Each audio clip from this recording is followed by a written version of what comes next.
Vamos a orar para comenzar. Padre, te doy gracias en esta mañana. Te doy gracias que tú has traído aquí a tus hijos, que ellos vienen con el deseo de crecer más, de tener más entendimiento que puedan poner en práctica en sus vidas por medio del poder de tu Espíritu. Te doy gracias, Padre, que has bendecido a cada uno de mis hermanos aquí con ese crecimiento espiritual, con esa madurez que todos necesitamos. Y sigues haciendo lo mismo, sigues trabajando en cada uno de nosotros por medio de tu Espíritu, por medio de tu palabra, instruyéndonos y edificándonos a cada uno como individuos y también colectivamente como un cuerpo, como tu iglesia. Así que te damos gracias, Padre, por esa bendición del crecimiento espiritual. Y en esta mañana también te pedimos por nuestros pastores en Rialto. Te pido por Pastor Mario, Pastor Terry, en esta mañana en lo que ellos instruyen a tus ovejas, que ellos se les da la responsabilidad de enseñar tu palabra. Dales de tu sabiduría, dales de tu fuerza para llevar a cabo esa tarea. Y también nuestros pastores de tu vuelta a Cristo en Ensenada. Te doy gracias por la vida de Pastor Martín. Sigue bendiciéndolo en esta mañana, que tú le des más de tu también sabiduría para que él pueda instruir a las ovejas ahí. También por tu vuelta a Cristo en Paris, California, te doy gracias, Padre. También te damos gracias en esta mañana por traer a casa a nuestra hermana Kimberly. Te damos gracias que tú has obrado milagrosamente para traerla aquí de nuevo a casa con su familia. Así que te damos gracias, Padre, por esto. Te lo pedimos todo en el nombre precioso de tu Hijo Jesús. Amén. Por favor, abran sus Biblias a Efesios capítulo 1. Ya sé que estamos en capítulo 4, pero por favor vayan conmigo a Efesios capítulo 1. Si usted tiene su nueva Biblia, la Nueva Biblia de las Américas, está en la página 1201. 1201.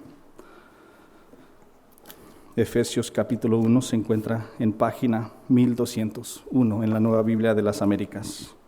Y como les dije, vamos a continuar en nuestro estudio hoy en el capítulo 4 de Efesios, pero antes de estudiar esa sección, es importante repasar lo que Pablo ya nos dijo en el capítulo 1, 2 y 3. A veces, conforme vamos avanzando, a veces son meses y meses y meses y se nos olvida lo que Pablo dijo anteriormente y tal vez no podemos captar toda la idea, ¿verdad? Así que hoy vamos a darle un repaso a esos 3 capítulos para ver qué nos dijo Pablo.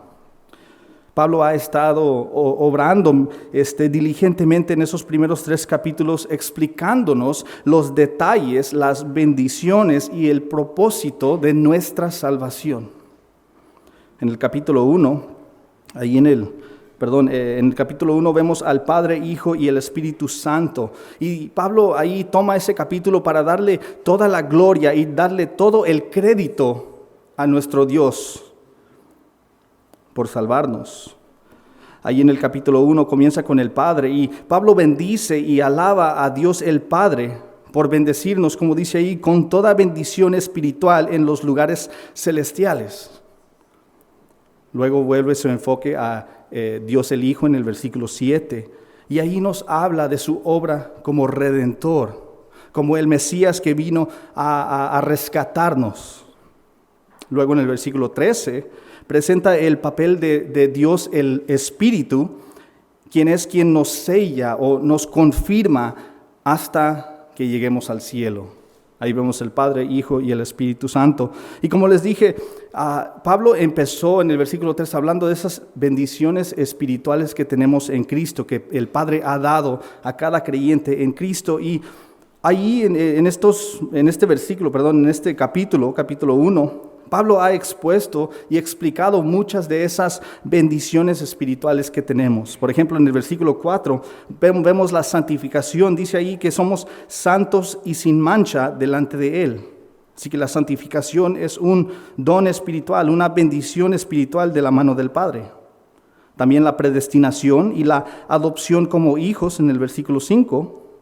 Gracia también es una bendición espiritual, y el hecho de que somos amados por Dios en el versículo 6.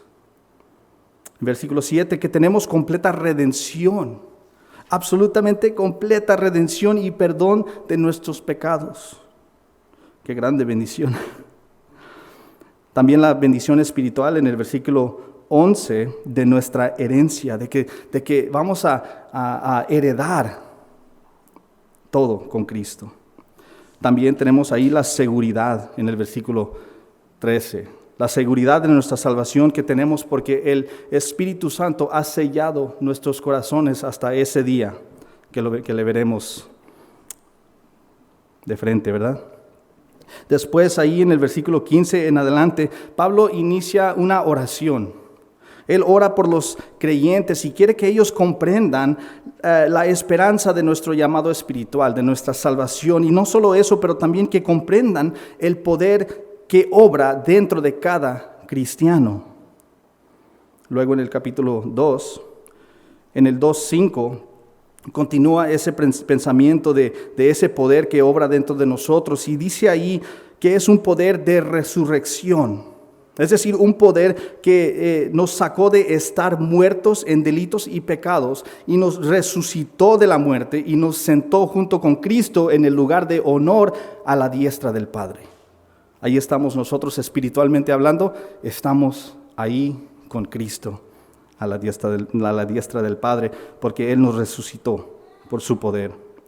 Luego en el capítulo 2, versículos 8 y 10, que son nuestro versículo clave de este estudio, Pablo reafirma que la salvación es de principio a fin la obra de las manos de Dios. Es decir, no es la obra de la mano del hombre. No es resultado de mi esfuerzo, es el resultado del esfuerzo de Dios. Dice ahí en la nueva Biblia de las Américas, versículos 8 al 10, dice, porque por gracia ustedes han sido salvados por medio de la fe, y esto no de ustedes, sino que es don de Dios, no por obras, para que nadie se gloríe, porque somos hechura suya, creados en Cristo Jesús para hacer buenas obras, las cuales Dios preparó de antemano para que anduviéramos en ellas. Obra de Dios, no obra de mis manos. Somos hechura suya, no hechura por mi propio esfuerzo. Después de esta declaración monumental, continúa explicando en el capítulo 2, versículos 11 al 18, que en Cristo ya no hay judíos o gentiles. Ya no hay separación entre naciones, ahora solamente hay cristianos. Solo hay un pueblo, no dos. Solo hay acceso a la salvación por medio de un espíritu, no dos. El Espíritu de Dios. Termina el capítulo 2 en los versículos 19 al 22 diciéndonos que si estamos en Cristo, que es una frase que Pablo repite en este libro, en Cristo o en Él, nosotros somos parte de la singular nación de Dios. Somos miembros de la una sola familia de Dios y que cada uno de nosotros somos como parte del templo especial de Dios, el cual Él habita. Luego en el capítulo 3, versículos 1 al 13, Pablo retoma este pensamiento del capítulo 2 acerca de cómo Dios unió a los judíos y los gentiles creyentes bajo la bandera de la iglesia. Pablo deja en claro que los gentiles no son cristianos de segunda clase debido a su incircuncisión. No son cristianos de segunda clase, no existen cristianos de segunda clase. Los creyentes gentiles y los creyentes judíos, ojo, creyentes, porque hay gentiles que se van al infierno y judíos que se van al infierno, pero los creyentes gentiles y judíos son iguales, están al par, tienen el mismo estatus y valor a los ojos de Dios. Amén. Amén. Por lo tanto, ninguna cosa externa como la circuncisión o seguir las leyes dietéticas de los judíos, nada de eso debería causar división dentro de la iglesia de Dios. ¿Qué es lo que estaba sucediendo? Ya estudiamos el libro de Gálatas. ¿Qué estaba sucediendo? Entraban los judaizantes y decían, sí, pero no estás circuncidado, así que te falta algo. No. Ninguna cosa externa debería causar división en la iglesia. Ningún acto o acción externa del hombre, de las manos del hombre, hace que una persona sea más santa o aceptable ante Dios. ¿De acuerdo? Nada que hacemos nos hace más santos o aceptable ante Dios. Esta verdad de que todos somos iguales le va a ayudar mucho a la iglesia de Efesios y de los Efesios y a nosotros también, por consecuencia. Nos va a ayudar a mantener la unidad de nuestra iglesia. En la última mitad del capítulo 3, Pablo ora de nuevo por los Efesios. Su oración fue para que Dios fortalezca a los cristianos en el hombre interior, es decir, en sus almas, en sus corazones, en eso que nosotros no podemos ver externamente. Que los fortalezca para vivir en el poder, el amor y la plenitud de Dios. Sabe que los efesios a estas alturas es posible que se van a desanimar, porque Pablo está encarcelado por causa de Cristo, por causa del Evangelio. Y puede desanimar a estos creyentes. Pueden sentirse tentados, digamos, a tirar la toalla. Por eso Pablo ora y los anima a través de esta oración a confiar en el Señor.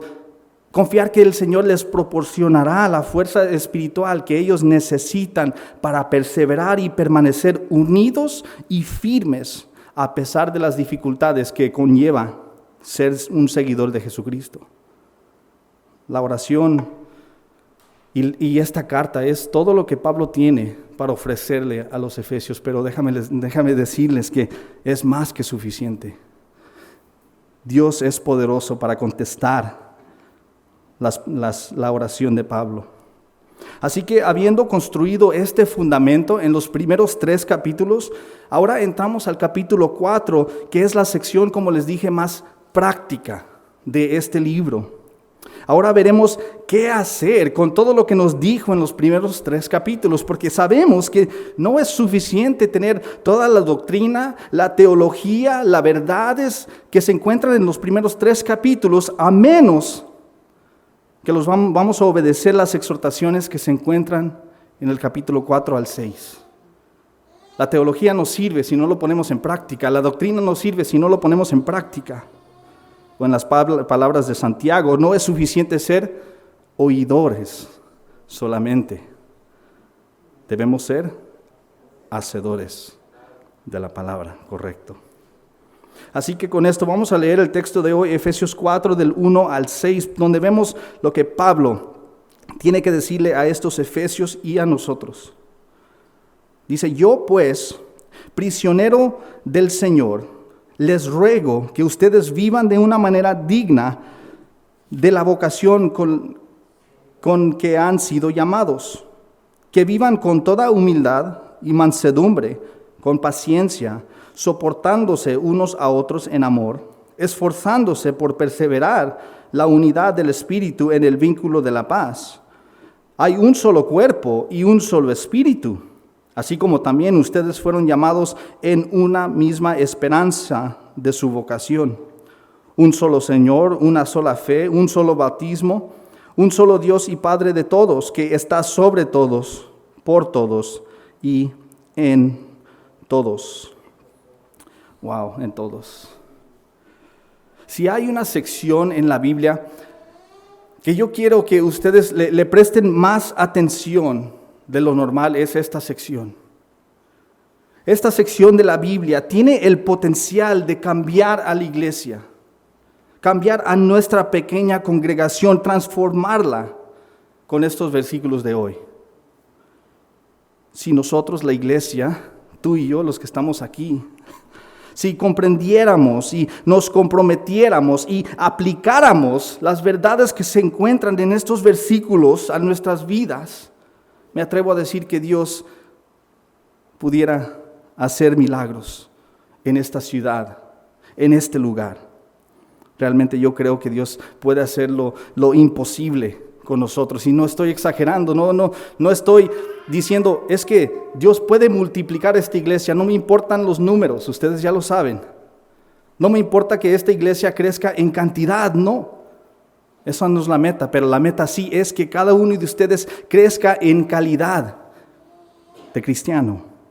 Eso sí me importa. Así que estoy seguro de que si nosotros llegamos hoy, nos humillamos, recibiéramos esta palabra y la pusiéramos en práctica, Dios haría lo imposible. Dicho esto, el título del mensaje de hoy es Unidad práctica y poderosa. Unidad práctica y poderosa. Vamos a ver 3 puntos en esta mañana. Primero, el llamado a caminar unidos. El llamado a caminar unidos. Número 2, ¿cómo caminar unidos? Y número 3, ¿por qué caminar juntos o unidos? Vamos a comenzar con el punto número 1, el llamado a caminar unidos, que está en el versículo 1. Dice, yo pues, prisionero del Señor, les ruego que ustedes vivan de una manera digna de la vocación con que han sido llamados. Pablo comienza este capítulo 4, como comenzó el capítulo 3, recordándole a los efesios que aunque es un prisionero de Roma físicamente, es espiritualmente un prisionero del Señor, sobre todo. En el capítulo 3 dice prisionero de Cristo Jesús, pero ahora dice que es prisionero del Señor. Muchos de ustedes saben que esta palabra es la palabra griega kurios, que significa amo, que significa dueño. Se refiere a una persona que ejerce derechos de propiedad absolutos como un dueño de un esclavo. Jesús es el Señor, Él es el kurios, Él es el amo, Él es el dueño.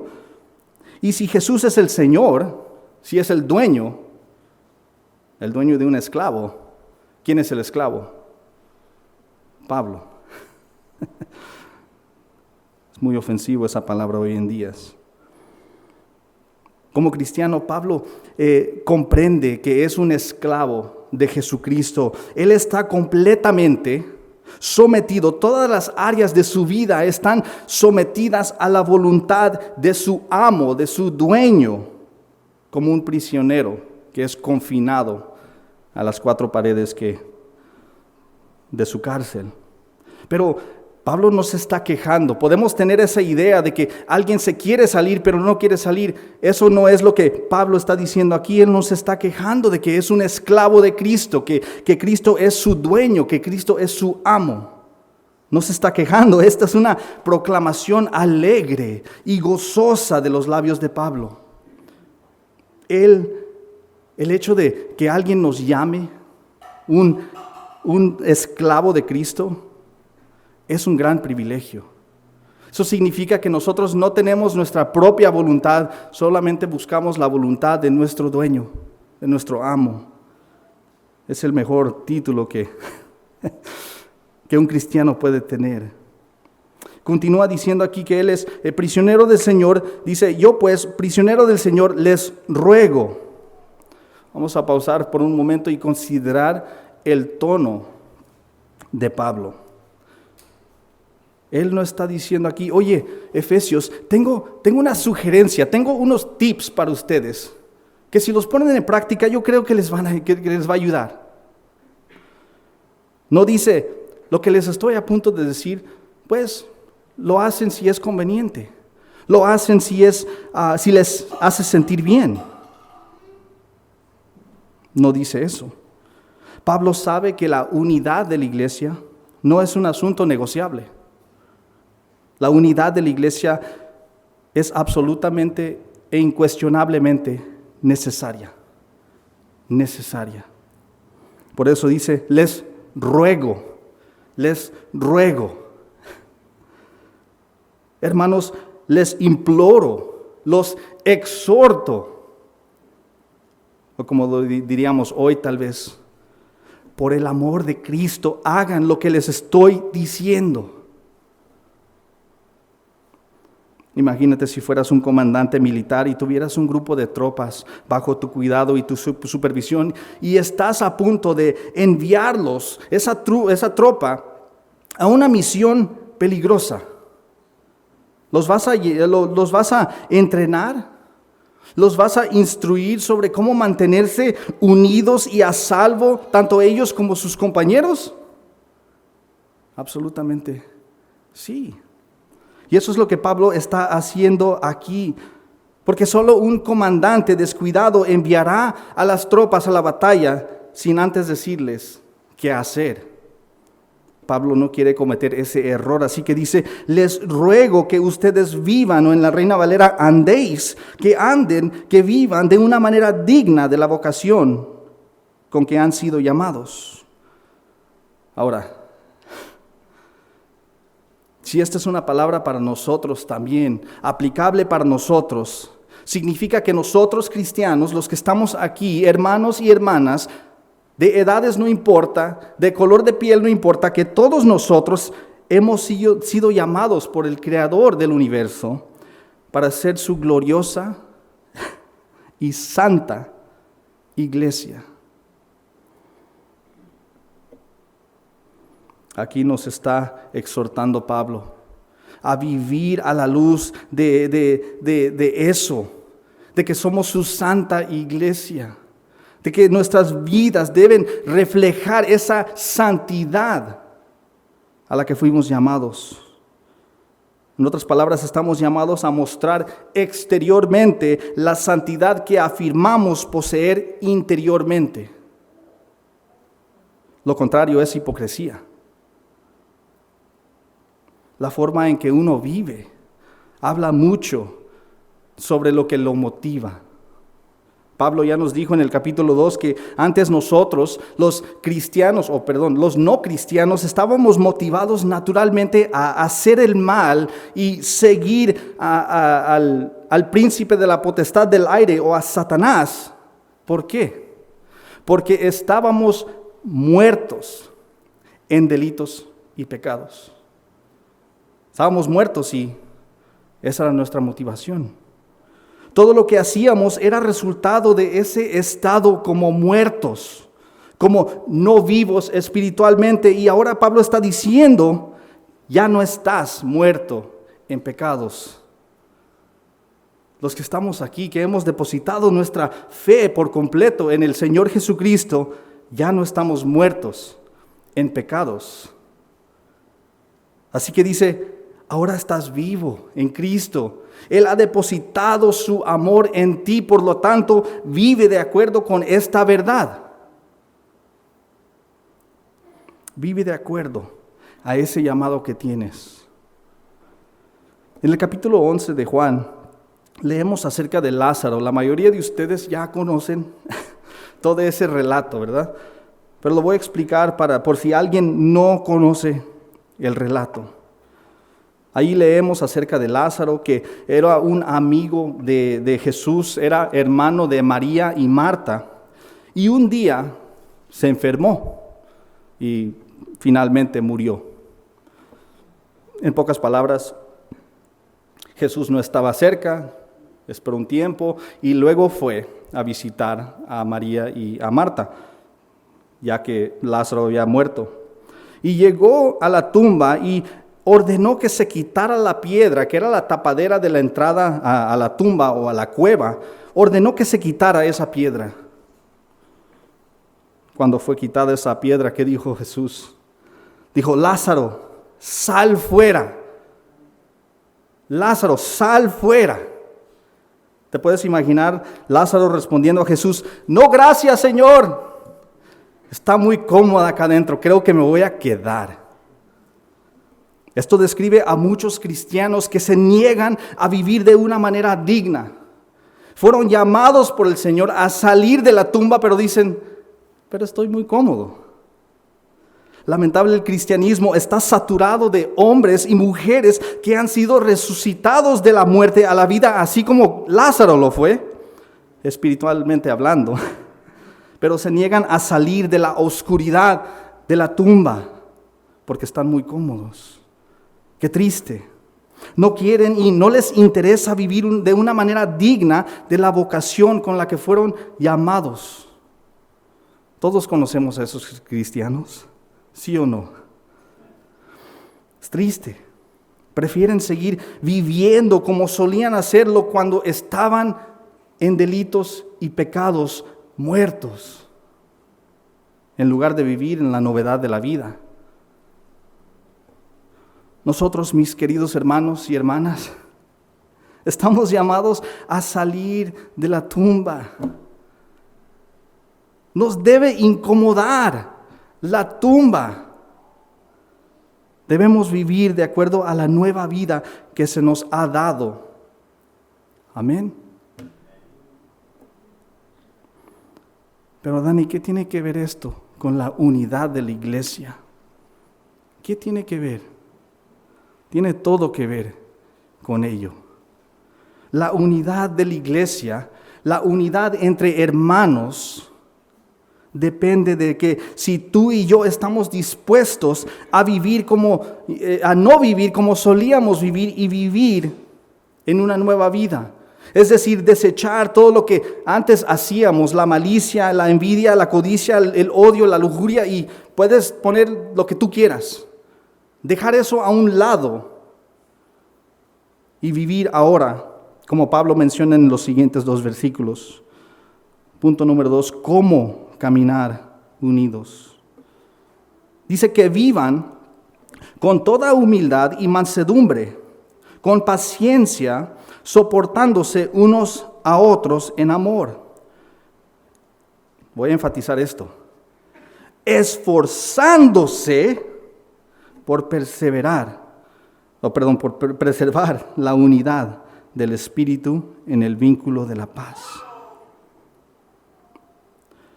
Nosotros cultivamos la unidad en la iglesia, haciendo morir esas obras de la carne, esas obras de la vida anterior. Y no vivir como antes vivíamos. Eso es muy simple.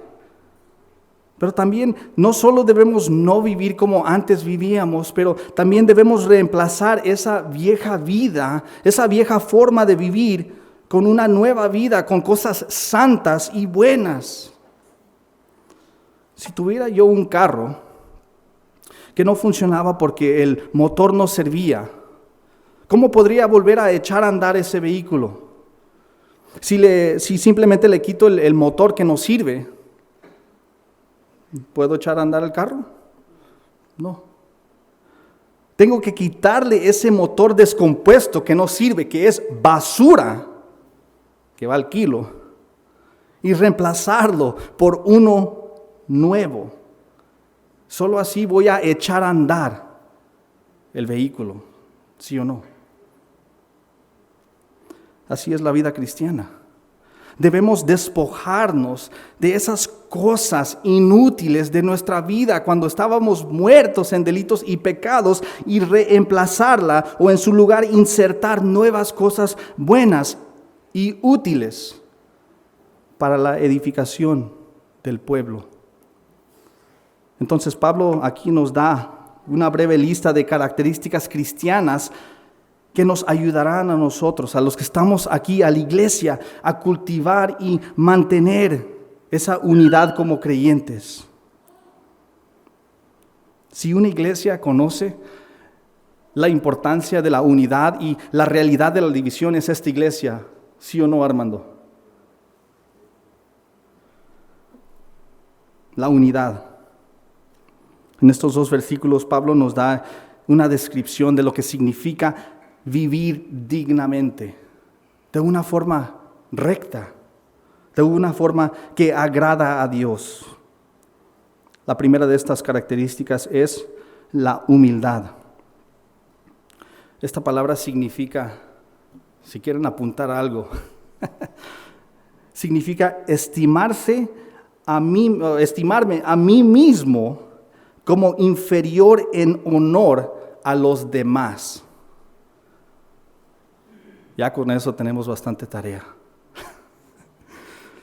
Es decir, es percibirme a mí mismo como menos importante que mis hermanos. Wow. Esta es la base sobre la que Pablo construirá el resto de su descripción de una vida digna.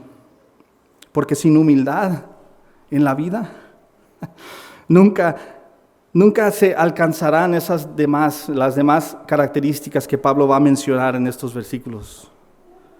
Debemos humillarnos diario. Esto es algo que es diario. Debemos tomar nuestra cruz y morir a nosotros mismos. Humillarnos diariamente. Y la humildad siempre va a conducir a la mansedumbre hacia los demás. Debemos entender que la primera es interior y la segunda, la mansedumbre, no es interior. No tiene que ver conmigo y con mi alma, tiene que ver con cómo trato al otro. La humildad siempre conduce a la mansedumbre hacia los demás. La mansedumbre no es debilidad, no es cobardía como muchas personas piensan. De hecho, es lo opuesto. Podemos decir, fuerza bajo control. Fuerza bajo control. En cierto sentido, es la característica de no reaccionar. Alguien te hace algo y no dices, tengo que responder. Significa estar dispuesto a ser ofendido sin buscar justicia. No buscar ojo por ojo y diente por diente. No es justicia. De hecho, quiero hablar bien rápido sobre ese versículo. Muchos dicen, no, es que, mira, me hizo eso y dice ojo por ojo. Así que le voy a dar ojo por ojo, diente por diente. De hecho, ese versículo no significa eso. Significa que tú no puedes arrebasar la ofensa. No puedes ir más allá de un ojo por ojo. No puedes ir ojo por ojo más diente. No. Es un límite, digamos, de la justicia. No dice, hasta ahí siempre dale siempre ojo por ojo. No significa eso. Uno puede decidir ser ofendido y no reaccionar, para nada, no darle ojo por ojo o diente por diente. Así que esto de mansedumbre es no darle a los demás lo que merecen. Este es un atributo que solo Dios puede dar. Solo Dios puede dar este atributo. Como tenemos el ejemplo de Jesucristo, no fue azotado y golpeado y mutilado y ejecutado. ¿Y qué decía? Dios, castígalos. No, perdónalos. Jesús, Dios mismo en la carne, es el ejemplo máximo, el más grande de la mansedumbre, porque Él no nos dio lo que nosotros merecíamos por quebrantar su santa ley. Gloria a Dios. En lugar de hacernos justicia, ¿qué nos dio? Nos dio gracia. Teniendo todo el derecho de arrojarme a mí, a Daniel, al infierno, que es lo que merecía por quebrantar esa ley. Él fue paciente conmigo. Él no me dio lo que yo merecía. Él ejercitó esa mansedumbre hacia mí. Wow. Como dice ahí, soportó. Él me soportó. No me dio lo que yo merecía. Esa es la mansedumbre. Ahora nosotros estamos llamados aquí como hermanos y hermanas en la fe a hacer lo mismo los unos con los otros. Y dice ahí también que todo esto se debe hacer en amor. El amor debe ser el adhesivo, el pegamento que une todas estas características en la vida del creyente. Sin amor los unos por los otros, sin amor de cada uno de ustedes hacia la iglesia, hacia los demás, ninguna de estas otras virtudes serán alcanzables y la división continuará. ¿Ven por qué les dije que estos versículos son tan útiles, tan relevantes para nosotros, tan beneficiosos? Por eso siempre les pregunto, ¿amas a tu hermano, tu hermana? ¿Amas a la familia de la fe? ¿Amas a la iglesia? ¿Deseas estar con tu familia de la fe en vez de tu familia terrenal? Si es así, si tú amas a la iglesia, se va a mostrar, porque estos atributos van a ser evidentes en tu vida. Aquí en el versículo 3 comienza diciéndonos que debemos diligentemente ejercitar estas características esenciales con el fin de cultivar y mantener la unidad y la armonía de la iglesia de Cristo. Esto es lo que Pablo quiere decir con esforzándose. Esforzándose no es una palabra ahí tranquila. Es una palabra que conlleva esforzarse. La implicación de esta palabra es que cada uno de nosotros debe esforzarse de una forma intencionada y ardua si esperamos tener la unidad en la iglesia. No el pastor hacia las ovejas o los diáconos hacia las ovejas o todos, con todos. No podemos simplemente sentarnos con los brazos cruzados y esperar que esto suceda automáticamente. Lo que sucede automáticamente es la división. La unidad no sucede automáticamente. Tú y yo necesitamos trabajar duro. Ahí es donde entra. Si vamos a aplicar esto a nuestras vidas o no, debemos trabajar duro si esperamos experimentar la unidad que Pablo quiere para los efesios y para nosotros. Pablo termina el versículo 3 diciendo que mantendremos esa unidad, la unidad del Espíritu, comportándonos en paz unos con otros. La paz solo se puede obtener cuando cada uno de nosotros deja a un lado nuestro orgullo, cuando no estamos buscando la justicia ojo por ojo y determinamos luchar a un lado de nuestro hermano en vez de luchar en contra de nuestro hermano. Así podemos mantener la paz, experimentar la paz cuando decidimos bendecir en vez de criticar, edificar en lugar de destruir o sanar en vez de herir. Solamente entonces la paz reinará en nuestra congregación. Wow. Pero ¿por qué? ¿Por qué deberíamos desear esta unidad en la familia de la fe? Dice capítulo 4 al 6. Punto número 3, ¿por qué caminar unidos o juntos? Dice, hay un solo cuerpo y un solo espíritu, así como también ustedes fueron llamados en una misma esperanza de su vocación. Un solo Señor, una sola fe, un solo bautismo, un solo Dios y Padre de todos, que está sobre todos, por todos y en todos. En resumen, cuando la iglesia, cuando nosotros estamos unidos, reflejamos la singularidad de nuestro propósito, la singularidad de nuestro destino, la singularidad de nuestro Dios y la singularidad del evangelio que predicamos. Cuando nosotros estamos unidos, eso refleja. Estos pocos versículos abarcan el motivo de Pablo para escribir esta carta. Porque somos uno. Porque la iglesia en Éfeso y las ciudades circundantes, todos los cristianos son uno. Y nosotros también, ¿cuántos somos? 10. Uno. La importancia de estar unidos como un cuerpo. Lo dice ahí, hay un cuerpo. Así que en estos 3 versículos vemos el enfoque el del 4 es Dios el Espíritu. El enfoque del versículo 5 es Dios el Hijo. Y el versículo 6 se enfoca en Dios el Padre. Iniciando con el versículo 4. Pablo describe, hablando del Espíritu Santo, describe la obra del Espíritu Santo como el que une a todos los miembros de la iglesia como un solo cuerpo. No hay cuerpos, un cuerpo de Cristo para los ricos y otro para los pobres, uno para los mexicanos, otro para los rusos, otro para los chinos, otro para los estadounidenses. No. No hay un cuerpo para los nuevos creyentes que se acaban de convertir al Señor y otro para los que ya tienen mucho tiempo caminando por el Señor. No. ¿Listos para? Algunos se van a incomodar. No hay un cuerpo de Cristo para los que asisten a Capilla Calvario y otro para los presbiterianos, los bautistas, los pentecostés. No.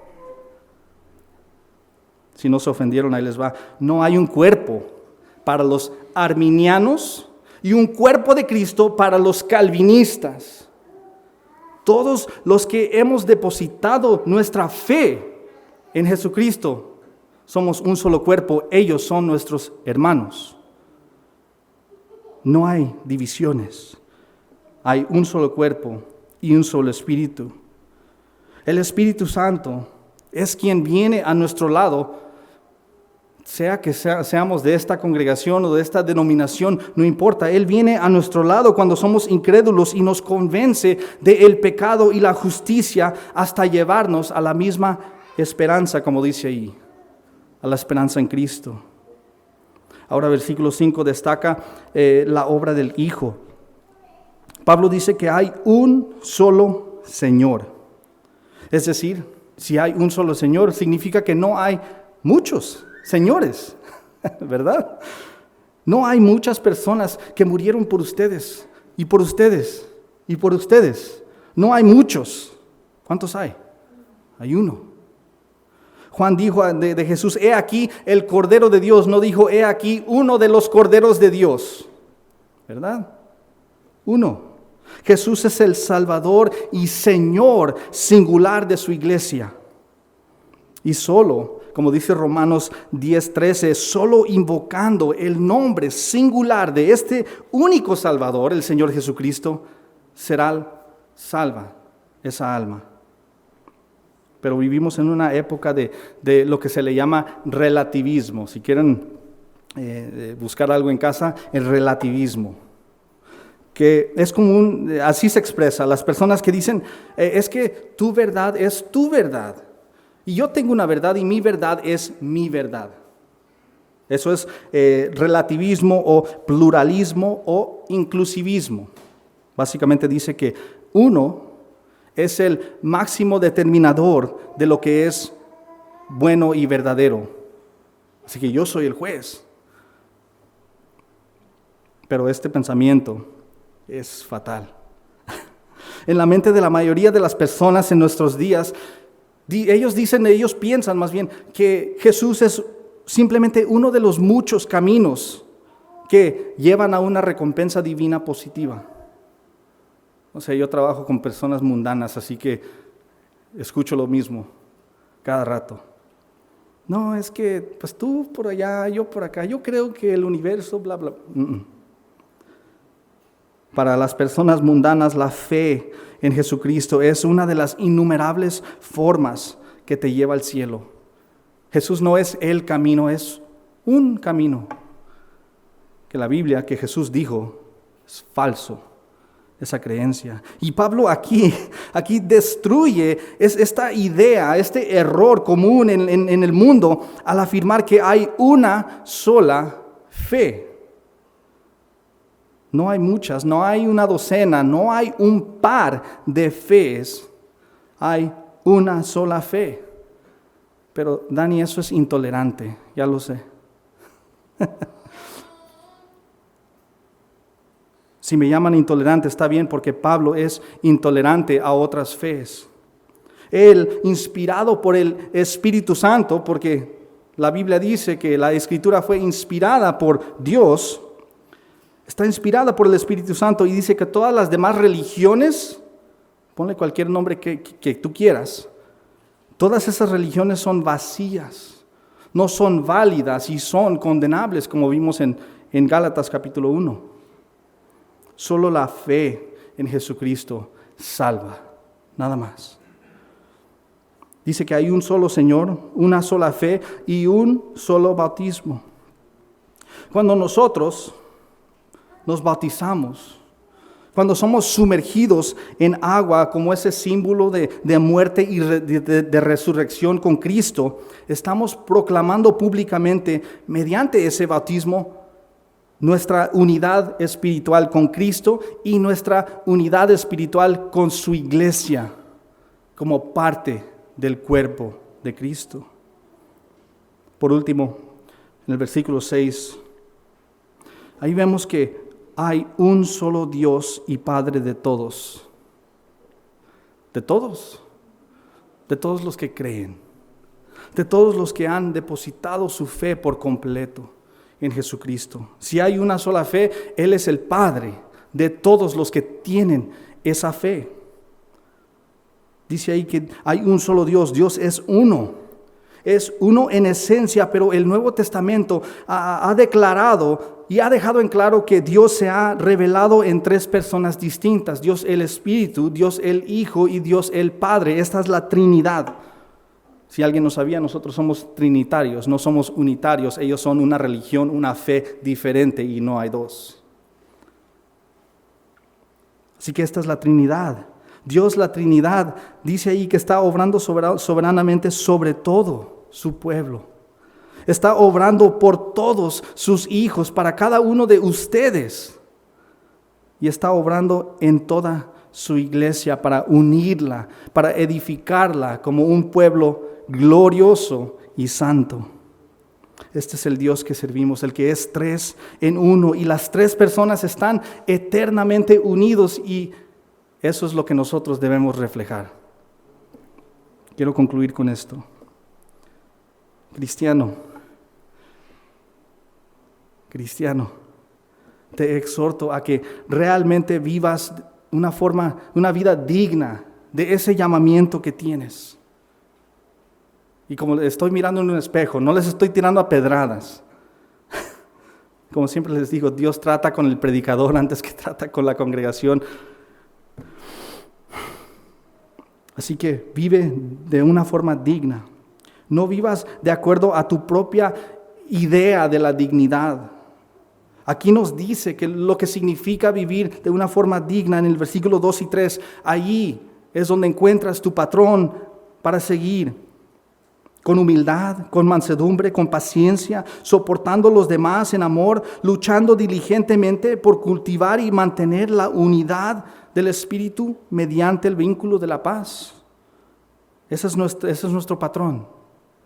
Vivamos según este patrón, y ¿saben qué? No va a ser fácil. El que cree que va a ser fácil está engañado. No sucederá automáticamente.